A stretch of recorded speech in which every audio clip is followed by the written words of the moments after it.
My name is Jesse Moffat. I'm the Director of Collections at the National Music Centre. My role at the National Music Centre is to ensure the long-term care and preservation of our collections and to ensure appropriate access. The 2013 flooding impacted both our new facility and our old facility where our collections were stored. The new facility was a large hole in the ground. We were just laying the foundation work and it was completely submerged underwater. And our old building, which housed a large portion of our collection, most of it was above ground, but the lower portion experienced anywhere between 45 centimeters and 150 centimeters of floodwaters. The first phase of the salvage really focused on smaller objects that we could manually carry up the stairs. That lasted for about 6 days, and then the last 6 days, which was really the large push, was focused on 143 grand pianos and larger items that on average weighed about 300 kilos each, were all moved to an off-site facility in the last 6 days of the salvage efforts. So recognizing the importance of ensuring that we were to mitigate as much damage to the collection as possible, we were able to secure an off-site facility that turned out to be a long-term storage facility, but we found that within about 3 to 4 days and started moving the larger objects there. During the flood, this off-site storage facility was used as sort of a secondary triage location. All of the damaged parts and flood-damaged instruments were brought here for immediate assessment, documentation, and cleaning.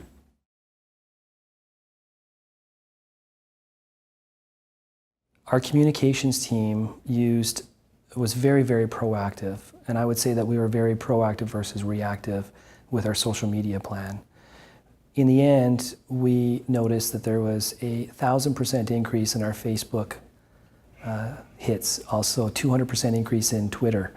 There was an overwhelming response from the community. The only thing that we had to do is ensure that we could facilitate volunteers' efforts in the most efficient way possible. So at times that actually was saying that we don't need help right now and we'll get back to you. As a result of lessons learned from the 2013 flood, we've created a new position, which is the coordinator of volunteers.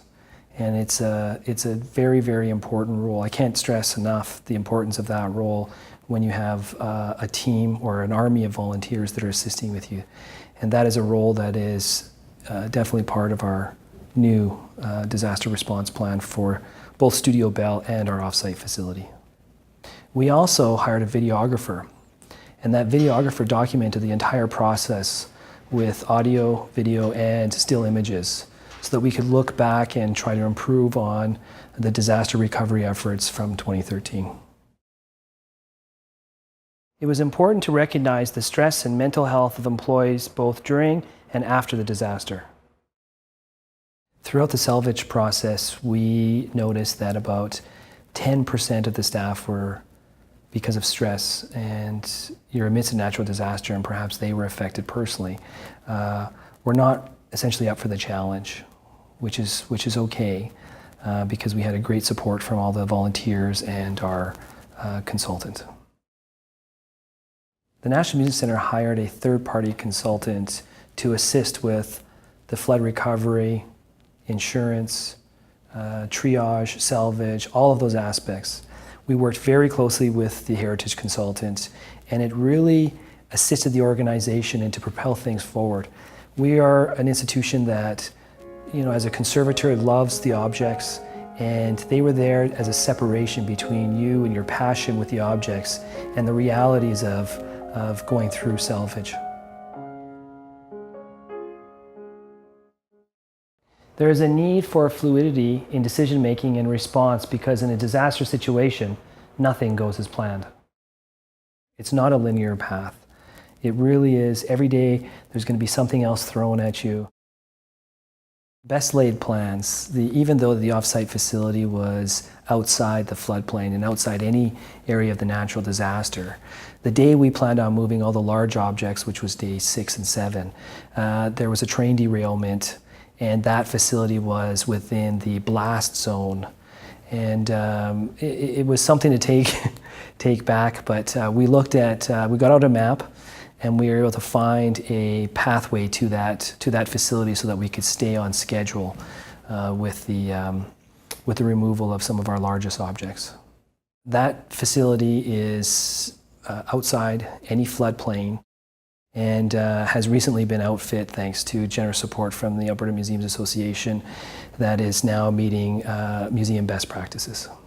It's environmentally controlled now, which it wasn't before. It has a vault. We're installing a fire suppression system. It's got compact storage. It's a secure facility that is climate controlled.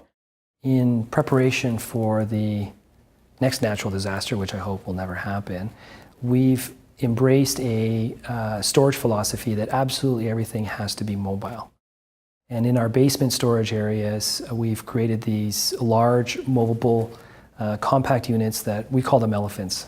And they measure 4 feet by 8 feet by 7 feet tall. And they can seamlessly move out of all of our collection storage area into our large cargo elevator and up into a controlled room in less than a few hours.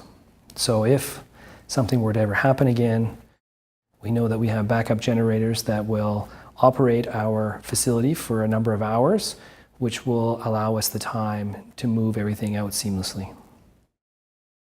As a result of our experience in 2013, we've learned a lot. And with the help of the Alberta Museums Association, we've really been able to put forth a plan that we can stand behind that identifies roles, identifies the stresses that staff will likely go through, identify the fact that everything should be mobile. The treatment conservation on our irreplaceable electronics parts collection has been remarkably successful. So at NMC we keep about 20% of the collection in functioning condition. We call it living artifacts.